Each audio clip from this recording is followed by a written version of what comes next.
Hello everyone, I am Dr. Pawan Kumar Jha from CMH Group of Institution. Today we will discuss grouping and marshalling of assets and liabilities. आज के videos में हम लोग समझेंगे कि balance sheet जो हम लोग तैयार करते हैं उस तैयार करने के क्रम में मुझे किन किन पॉइंटों को अपने ब्रेन में सेट करके रखना है, यानी कीप योर माइंड।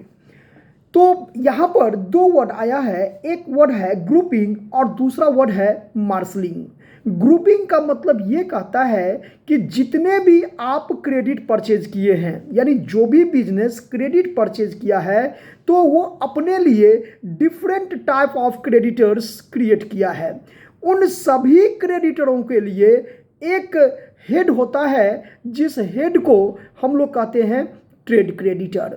तो ये वर्ड मुझे ग्रुपिंग बताता है, ग्रुपिंग सिखाता है। लेकिन जहाँ तक मार्शलिंग का बात है तो मार्शलिंग ये कहता है कि जितने भी fixed assets, fixed liabilities, current assets, current liabilities, इन सभी के लिए, जैसे अब एक पर्टिकुलर हेड हो गया करंट एसेट्स, तो current assets are those assets which are expressed in term of money, यानी जिसको आप मनी के टर्म में एक्सप्रेस्ड कर सकते हैं with in one accounting year, तो उसको हम लोग करंट एसेट्स कहते हैं। Like debtor, stock, cash, bill receivable, prepaid expenses etcetera. तो इन सभी एसेट्सों के लिए एक पर्टिकुलर हेड हो गया जिसको हम लोग ग्रुपिंग में आपको करंट एसेट्स के हेड में रखते हैं। ठीक उसी तरह से जैसे करंट लायबिलिटी हो गया, यानी क्रेडिटर हो गया, बिल्स पेबल हो गया, आउटस्टैंडिंग एक्सपेंसेस हो गया, इनकम रिसीव इन एडवांस हो गया,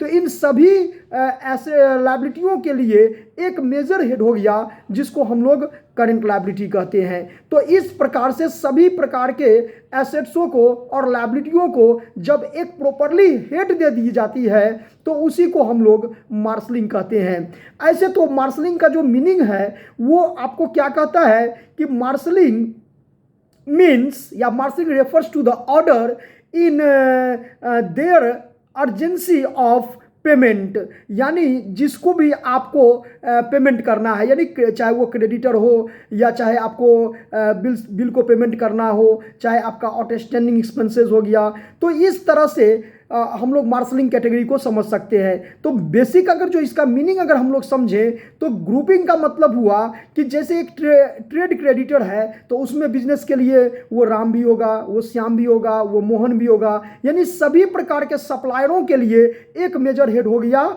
आपका क्या ट्रेड क्रेडिटर। तो इसको हम लोग ग्रुपिंग के कैटेगरी में रखते हैं। और मार्शलिंग एक मेजर हेड हो गया जिसमें सभी प्रकार के एसेट्स और लायबिलिटी को हम लोग क्या करते हैं, डिस्ट्रीब्यूट करते हैं, यानी उसको हम लोग पुट करते हैं। तो इस प्रकार से हालांकि दो ऑर्डर भी समझाया गया मार्शलिंग के अंतर्गत कि आप दो ऑर्डर में उसको प्रिपेयर कर सकते हैं, जिसमें फर्स्ट है इन ऑर्डर ऑफ लिक्विडिटी और सेकंड है इन ऑर्डर ऑफ परमानेंस। अब इन ऑर्डर ऑफ लिक्विडिटी जो है वो कहता है कि अगर आप करंट लायबिलिटी को पहले लिखते हैं बैलेंस शीट में तो करंट एसेट्स को भी आपको पहले लिखना पड़ेगा, और अगर फिक्स लायबिलिटी को आप पहले लिखते हैं तो फिक्स एसेट्स को पहले लिखना पड़ेगा। तो अगर फिक्स लायबिलिटी फिक्स्ड एसेट्स है तो ये ऑर्डर शो करता है इन ऑर्डर ऑफ परमानेंस, और अगर करंट लायबिलिटी और फिक्स्ड करंट लायबिलिटी और करंट एसेट्स है तो ये ऑर्डर शो करता है in order of liquidity. Liquidity का मतलब ही होता है कि किसी भी एसेट्स और लायबिलिटी को आप with in one accounting year में अगर एसेट्स है तो कैश में कन्वर्ट कर लो और अगर लायबिलिटी है तो कैश में पेमेंट कर लो। तो ये आज का हम लोग का टॉपिक है, इसको ध्यान से पढ़ेंगे। आई होप कि सभी को ये समझ में आएगा। Thank you all of you.